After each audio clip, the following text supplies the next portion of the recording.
We come from a sports family. Our whole life has always revolved around sports, whether playing it or watching it to some level.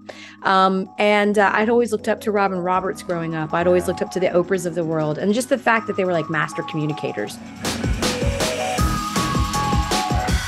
What's going on, guys? This is Brian Jones from PopCulture.com.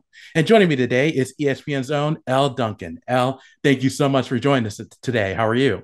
I'm doing great. Thanks for having me, Brian. Oh, of course, anytime. So I wanted to start off with this first. Obviously, you are one of the hosts of SportsCenter on ESPN. You held that position for a few years now. So what's been the best part about hosting ESPN's flagship show? The collaboration. Yeah. I love working with groups of people that love their jobs and are passionate about their jobs. And it's a pretty cool gig that I like sit in a basement with all of my, favorite work colleagues, and we argue about sports and how we want to present it to the country. Yeah. I mean, it's just like, it's a pinch me type of job, but I think for sure the relationships that I've built, how much that I've learned to lean on other people and vice versa, the team part of it, the partnerships. I love working with SportsCenter for that very reason. It's the best of the best in the country, all coming together to bring you, what you need on a show. And sort of the being at the beginning of that, the genesis of a show, to seeing what happens once we get it on air. It's a cool process. Now, I do have to say, I followed your career ever since you were in Atlanta. I'm actually from Atlanta, so hey, yeah. Of course. So, but was SportsCenter and ESPN the ultimate goal for you when it comes to your career? Yeah, I think that I talk about this a lot because I want people to take some of the pressure off themselves. I think people tend to believe that they need to know, from the time they're like 18, 19, 20 years old, 12 years old, 10 years old, what they want to be when they grow up. And certainly there are people, that had that passion from the beginning, and that's great. I think for me, it was much more of an ideology that I was chasing more than a specific job. Yeah. I wanted a job where I could be myself. And I sort of, came up with the idea of like, I want a job where I can be myself. I was an athlete my whole life. I love sports. We come from a sports family. Our whole life has always revolved around sports, whether playing it or watching it to some level. And I'd always looked up to Robin Roberts growing up. I'd always looked up to the Oprahs of the world, and just the fact that they were like master communicators. So I just sort of envisioned this world when I was 19, 20 years old, where like, maybe I can, go to ESPN and be a SportsCenter anchor like Robin Roberts and like all of the anchors that I watched growing up, the Stuart Scotts of the world. I sort of dreamt that part up, and I was really lucky enough to be able to work so many jobs from 19 years old to eventually when I got to ESPN at 32, that really informed my path. So I know that ESPN, it's not an easy job to get, obviously, because everyone wants to be on ESPN. So what was the audition process like for you?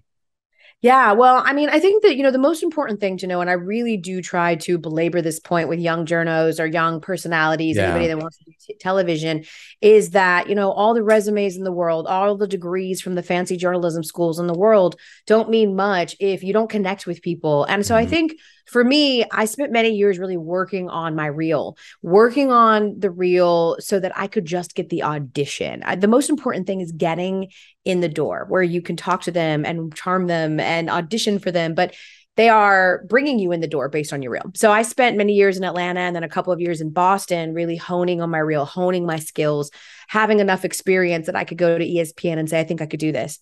And so my agent at the time sent my reel to ESPN, kind of on a whim. I was like, really? I don't know. Am I ready? Like, I don't know. And they called and said, we want to bring her in for an audition. And honestly, I think so much of what I did was really get to know the people and find out about the culture. I mean, my audition lasted 30 minutes and I was at ESPN for that audition for like 8 or 9 hours. I was meeting with managers. I was meeting with producers. I was meeting with other talent. I mean, that's really what it was about, was them feeling me out and me feeling them out. Because at the end of the day, it's a big machine and it's a well-oiled one. And one sort of bad apple can really mess with that sort of culture and the energy. I'm a big energy person. So the process itself was mostly meeting with people. I had a chance to audition with Zubin Mehenti, and he looked out for me and was so kind and gracious and was a really great partner to me. And it was cool. It was basically doing what we do, the television part of it, but that wasn't the nerve-wracking part. The nerve-wracking part was sitting in these offices with these, sort of career-long ESPN employees and finding out about what it was like. So it was a long day, but eventually, I got the job. So it was all worth it. It worked out. Absolutely. Yeah. Absolutely right. But so with you working at ESPN, you get to cover a lot of very cool events. So what would you say would be your favorite event that you covered so far? Ooh, I would just say the women's tournament was so amazing for me. Covering Yeah. the women's tournament last year, I've been fortunate enough to go to, as you mentioned, a lot of big events, even from before my time at ESPN. Right. I've been to Super Bowls and I've been to, NBA championships and things like that.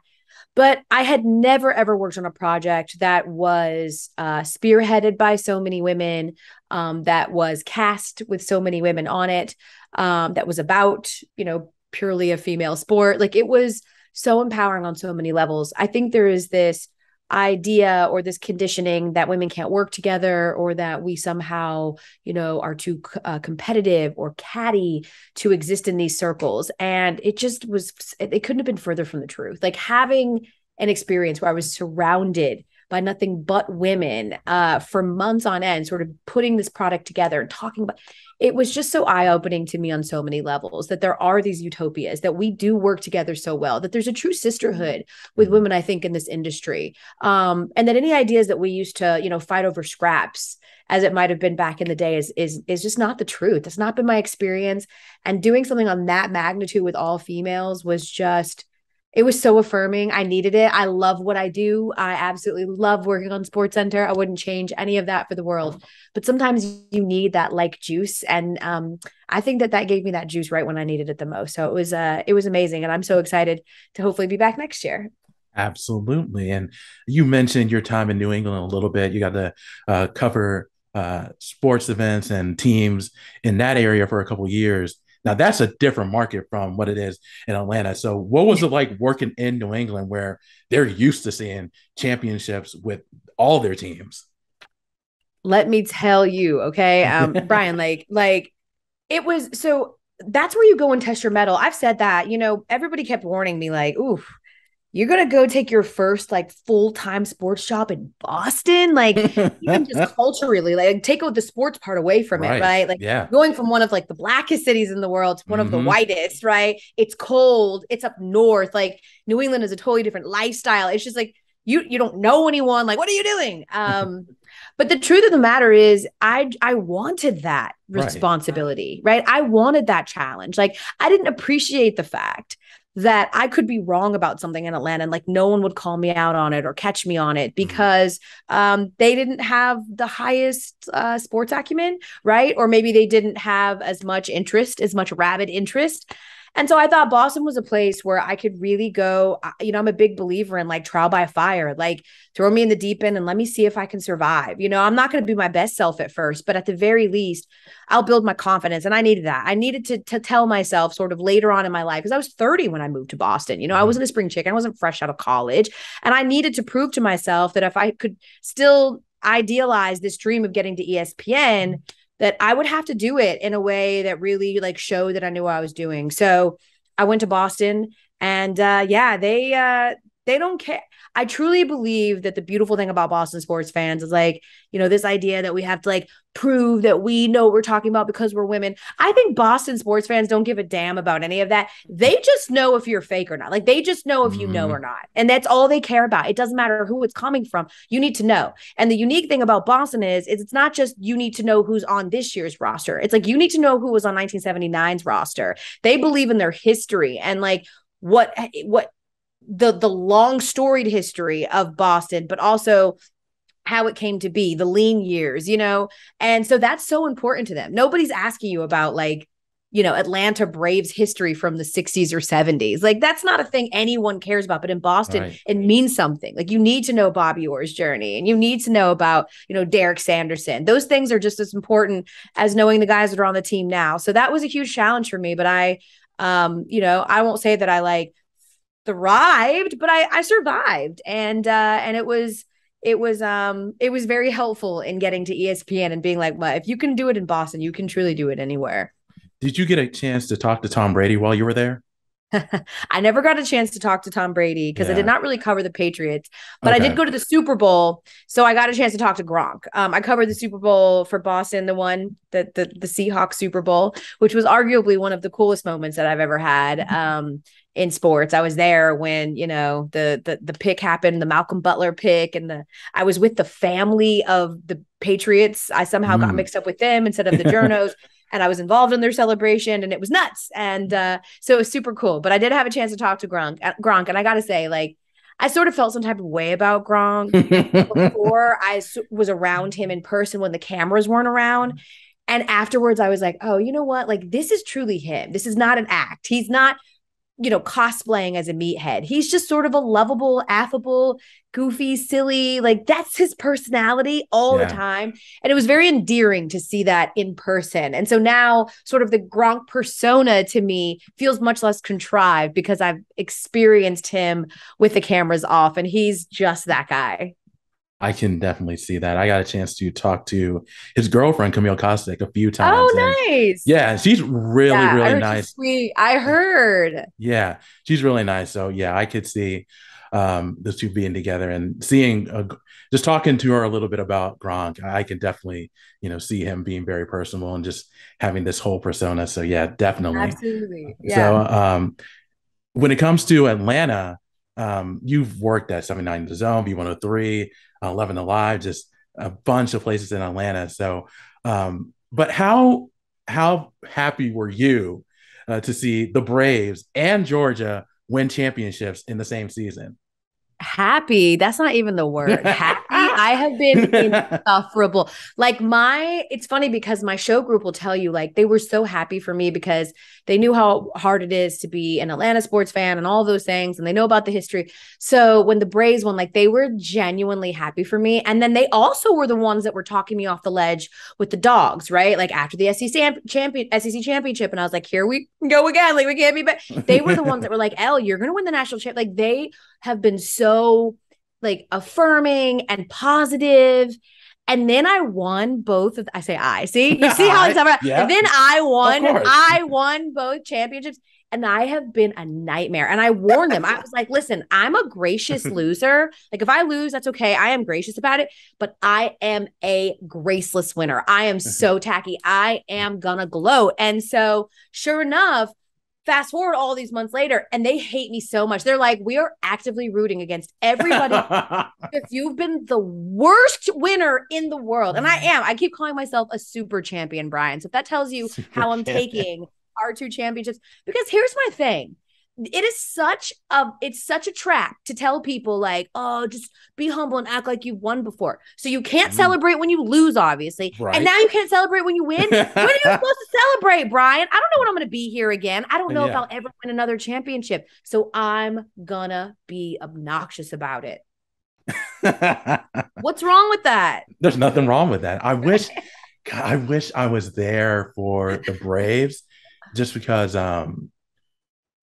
being in the Battery, being in Atlanta, just watching everyone celebrate when they won Game 6, it was just an electric atmosphere. Because I went to the National League Championship Series, and I was there for like Game 4 or 5 of the World Series, and it was just electric. Like, you could just feel something different. So yeah, it was a lot of fun here in Atlanta these last few months. So jealous. But would you and I know you're having a great time at ESPN. You want to work there as long as you can. Would you work in Atlanta again if that opportunity ever came up for whatever reason? Yeah, I never say never to anything, honestly, because I truly believe that, like, as cliche as that sounds, I never know where life's going to take me. It's been such an incredible journey for me. And there's some things that I absolutely calculated and had hoped would happen. And then some wonderful, beautiful surprises that have opened my, eyes along the way. So I would never say never. Atlanta's home. I was just there. I love going home to Atlanta. But I'd also say this. I'm a big fan of new adventures. And I feel like I spent 30 years in Atlanta, and it helped shape who I am. And it's why I'm so vociferous about, shouting at Atlanta and giving them all of my love. I love that city so much, but I do love to seek new adventure and new opportunity and all of those things. And so I'm kind of open to, being a little bit of floating in the wind, a little bit of a dandelion in the wind, if you will, at some point. Right now, I am super happy at ESPN. I really enjoy what I'm doing, and there's not any reason, to move back to Atlanta because there's no presence for ESPN there. But Right. Atlanta's always home, so I'll always keep an open mind to coming back. Of course. And along with your work at ESPN, you're a mother. How is it balancing motherhood and working at ESPN? Yeah, it's a hot ass mess. But I was just telling my nanny this. I really try to be really, really like vocal about talking about my nanny, not because I understand how 2% that can sound, right? Like her nanny. And I used to be that girl that would like roll my eyes and be like, her nanny. But I want to be really honest about it because that is like the only way I can make all of this work. I have the fortune of being, well compensated so I can afford a nanny. Right. I have a husband who, because I'm well compensated, can sort of pick and choose like when he does real estate projects and things like that. I have a family who, have a mom and dad who retired at the same time and moved to Connecticut, and they help. And all of these things have to happen in order for me to sort of make this work and still stay sane. And I don't want to be an example to anybody. I don't want to be an example to people of like how you can have it all or like work-life balance, because it's just completely unrealistic to have all of the things that I have. It's true. And so, my work, and why, I work with Helping Mamas, which is an incredible diaper bank in Atlanta, Georgia. The work that I'm trying to focus on sort of in this next phase of my life is helping mothers that don't have the same resources and advantages that I have. I have so many advantages, and you should not have to be on television and earn a certain income and all of that stuff in order to be able to have some semblance of work-life balance. Mothers are forced to make impossible choices because they don't have the finances or resources to make good choices. So they're just left with a choice. And that's unfair. So I don't want anyone to hear me or heed my advice because like I'm an anomaly. And I recognize that. And that's how I make it work, is that I literally pay someone that loves my children. And I'm so blessed, Absolutely. I definitely understand that. And the last question for me before I let you go is, you've had a lot of success at ESPN so far, but what goals do you have for during your time at ESPN going forward? My goals. You know what? I try to think more on the macro. I was very narrow when I focused on getting to ESPN. And I think that's important. You have to sort of focus on a very specific goal. Now that I've landed here, I've sort of learned that if you narrowly focus on one thing here, you might miss other opportunities. So I would say that it's more of an approach to how the place makes me feel. And I would say that right now I just feel so, I feel as though I've been given a spot and a place and a platform to be myself. And that feels really, really great because I can be a lot. And ESPN has really made me feel as though, they've empowered me to be myself and they've encouraged me. And I love that. And I want to work at a place that continues to allow me spaces to be creative and explore new opportunities. And they've given me all of that. So when I think about my future at ESPN, I just want more of that. I want more opportunity, more chances to work with new groups and new people at ESPN. I want more opportunities to make connections. And I just want to keep having my mind blown by the people that I work with. And that's more important to me than a role that's specific. Couldn't agree with you more. Well, Elle, thank you so much for your time. I really do appreciate it. Thanks, Brian. Continued success to you.